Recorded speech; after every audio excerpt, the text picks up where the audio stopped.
¿Qué tal, Claudia? Buenos días. Buenos días a los amigos de Canal 21, Televisión Universitaria allá en Pando, la hermosa perla del Acre. Un placer informar para ustedes desde la costa este de los Estados Unidos, esta costa este y particularmente el área triestatal que conforman el estado de New Jersey, donde me encuentro, el estado de New York y el estado de Connecticut. Para responder a lo que me preguntas, tengo que hacer un resumen rápido de cómo es que ha evolucionado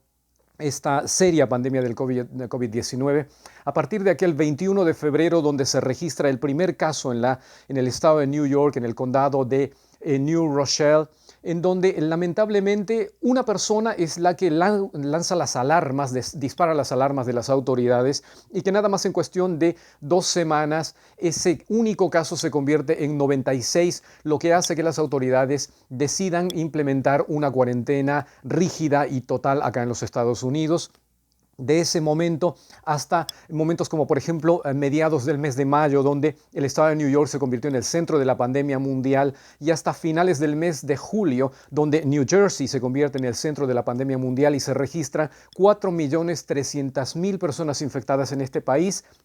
Hemos llegado hasta este momento en donde la pandemia se ha trasladado a otros estados, se ha trasladado ya también a la costa oeste y a los estados del sur, como son específicamente Florida, Texas y en la costa oeste el estado de California, registrando hasta la fecha 6.077.000 personas contagiadas y más de 184.000 personas fallecidas. Este es un dato realmente alarmante, ya que particularmente en estos 3 estados que acabo de mencionar, estos contagios se han disparado debido a que las personas no han acatado aquellas disposiciones de la cuarentena rígida, y particularmente los gobernadores de estos estados se han apresurado a reabrir la economía y reiniciar las actividades, particularmente aquellas sociales. No se olviden que estamos acá en esta parte del mundo en verano, ya casi concluyendo el verano, pero para mediados del mes de julio ya se hablaba de que se reabrirían las playas y las piscinas. Es una tradición en los veranos estadounidenses, particularmente en aquellos estados con acceso a los océanos Atlántico o Pacífico, que las personas puedan acudir básicamente en estampidas a las playas, y esto ha propiciado que los números de contagio vayan creciendo y creciendo paulatinamente hasta el momento en el que nos encontramos ahora, que es donde registramos estos 6.077.000 personas. Esto es definitivamente triste debido a que no se han seguido esas recomendaciones del Instituto Nacional de Enfermedades Infecciosas y Alergias, que está a cargo del doctor Anthony Fauci, que es básicamente el superhéroe de esta pandemia, quien ha estado marcando las directrices para que se pueda llevar adelante un combate eficiente contra esta pandemia tan letal de este virus. Algunas de las restricciones que todavía continúan y que han comenzado justamente ese momento que digo a mediados del mes de marzo, que siguen estas restricciones,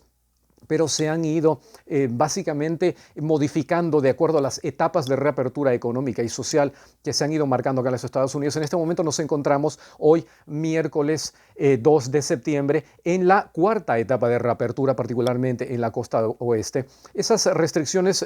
tales como, por ejemplo, utilizar la mascarilla en todo momento, que es una ley estatal acá en los Estados Unidos, ya sea que estás en la calle sin nadie a tu alrededor o que estás en algún lugar público como un supermercado, un mall, una tienda, una farmacia, lo que sea,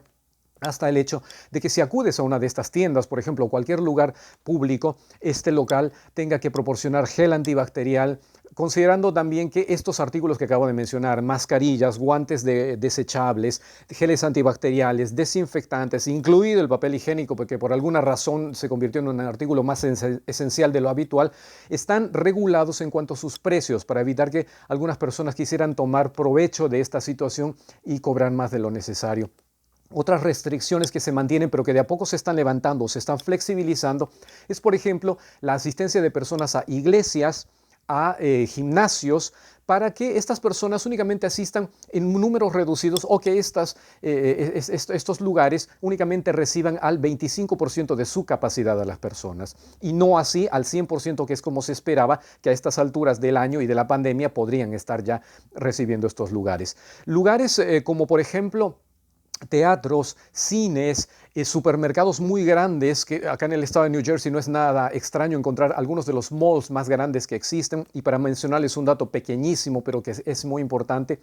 tiendas de departamentos tan importantes y tan antiguas como Sears, que es básicamente quien hace más de 140 años había propuesto por primera vez la venta por catálogo y luego la venta por teléfono y luego la venta por internet a través de la modalidad e-commerce. Son tiendas que ya venían atravesando por momentos difíciles, pero que esta pandemia les dio la estocada final para cerrar definitivamente. Tiendas tan centenarias como Macy's, Lord & Taylor y otras tantas han quebrado, así como más de 70 millones de pequeños negocios, los cuales han cerrado definitivamente o han sido seriamente afectados en cuanto a su movimiento económico.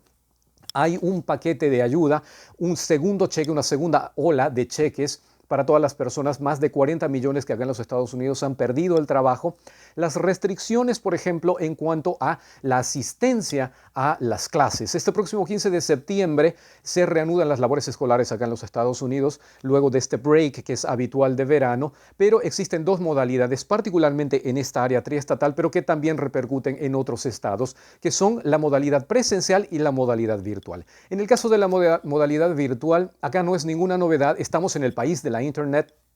El que más y el que menos tiene acceso a una computadora, a una tablet, a un laptop, a un teléfono celular, y el Internet es muy barato, muy rápido. Entonces este no es un obstáculo para que los padres ya sea escojan entre la educación presencial o la educación virtual. Solamente como algo anecdótico, permítanme comentarles el hecho de que en todos los años que llevo viviendo acá en los Estados Unidos, jamás había escuchado de una huelga de maestros, y sin embargo sí se anuncia para esta semana una huelga de maestros en New York, debido a que son precisamente los maestros quienes están en contra del regreso de los estudiantes a las aulas, pese a que existen las restricciones en cuanto a distanciamiento de los 6 pies, el uso de la mascarilla, geles antibacteriales y todo lo necesario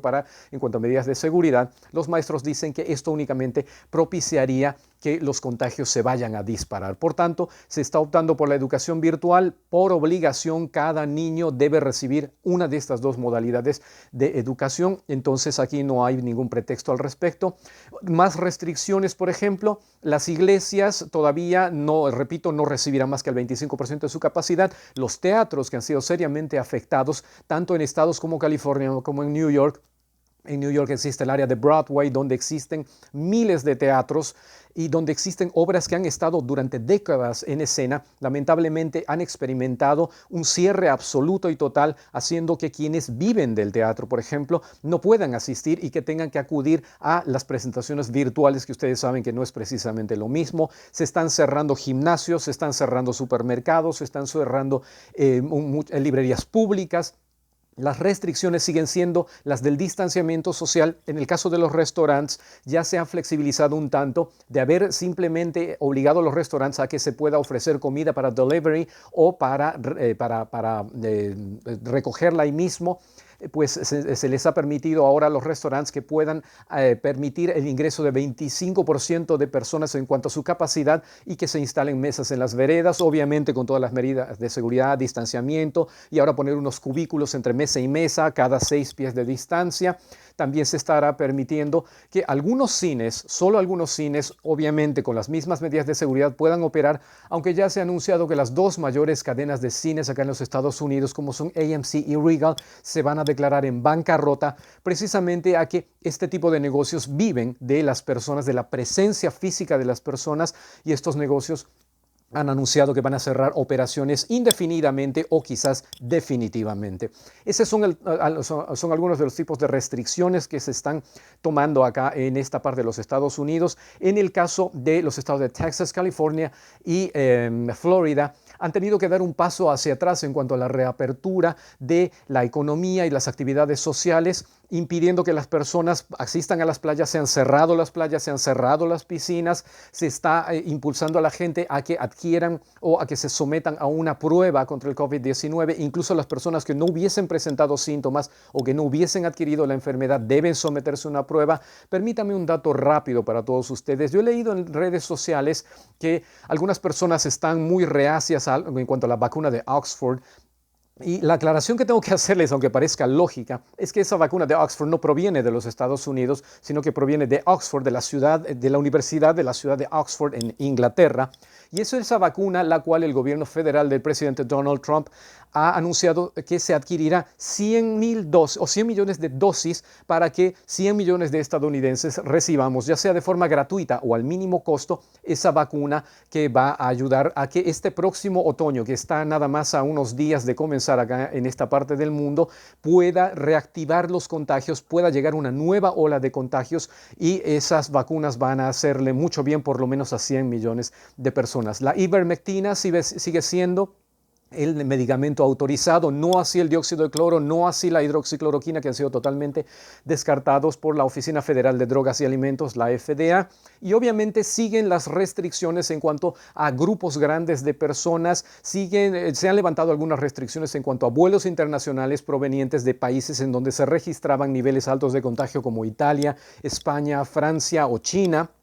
Y se están observando algunas restricciones en cuanto a vuelos provenientes de países de Latinoamérica en donde los niveles de contagio pudiesen ser muy altos. Ese es un panorama, Claudia, que les puedo describir de lo que está sucediendo acá en los Estados Unidos, acá en la costa este, allá en la costa oeste y básicamente en los 50 estados de la Unión Americana respecto a esta seria pandemia del coronavirus. Lo único que puedo decirles y recomendarles es que tomen en cuenta las medidas que se han tomado acá en este país para que allá en Bolivia pues las cosas puedan ser llevadas, superadas de mejor forma, sabiendo que la pandemia está golpeando muy fuerte allá a los casi 12 millones de habitantes en los 9 departamentos en Bolivia. Es todo lo que tengo para ustedes por este momento y bueno, vamos a regresar en cualquier instante para seguir informando. Nuevamente un gran abrazo para ustedes en Televisión Universitaria en Canal 21, a todos los amigos de Pando desde acá, desde la costa este de los Estados Unidos. Gracias.